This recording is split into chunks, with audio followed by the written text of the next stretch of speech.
You are listening to Feed 44, the official podcast channel of the Center for a Stateless Society. C4SS is an anarchist think tank and media center. For more information, please visit c4ss.org. Peace Through Strength and Other Lies by Kevin Carson, posted on c4ss.org, September 9th, 2015.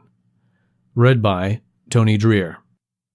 This column was inspired by one of Rupert Murdoch's tweets on September 6th. Quote, "Big military brings peace through strength," end quote. A cliched tweet by Murdoch isn't what most people would consider a news hook, but it's just the latest expression, caveman syntax perhaps included, of an insidious idea that anyone born in the United States has probably absorbed subliminally since they were old enough to talk. And the more I think about that wretched little maxim, the angrier I get. The first question that popped into my head after reading Murdoch's tweet was, Hitler had a big military. Why didn't that bring peace through strength? Or Japan. Tojo and the Imperial Cabinet had a big military in 1941. How come that didn't bring peace? If you start thinking in those terms, the unstated assumption behind the peace through strength cliché becomes obvious.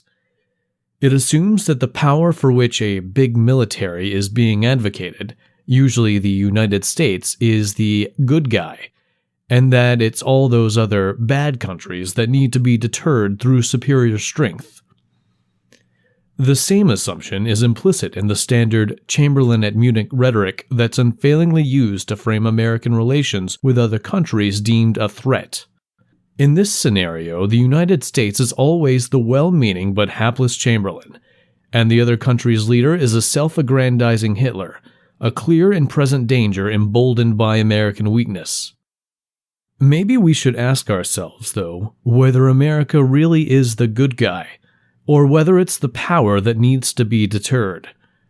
And if you look at its record of invasions, coups, and support for terrorist groups and death squads since World War II, the United States is the hands-down winner as most aggressive power in the world.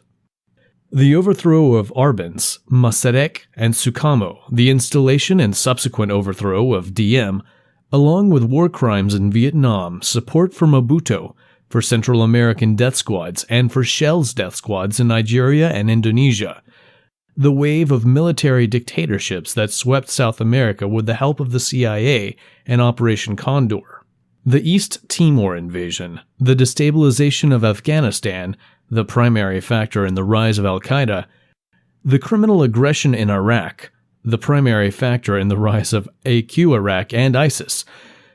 Someone should write a black book of American imperialism as a companion volume to the one on communism.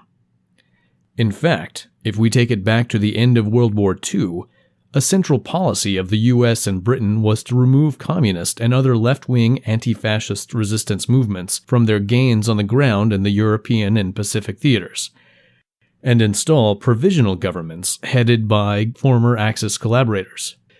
And in 1945, the US replaced Germany and Japan as the world's premier counterinsurgency power, undertaking decades of interventions whose primary purpose was to protect landed oligarchies against land reform, or to protect the ability of Western oil, mining, and other extractive industry to loot the resources of the Third World.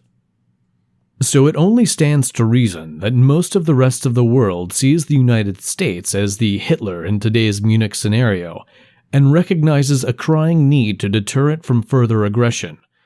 But the United States has a name for countries that try to develop the military capability to deter American attack.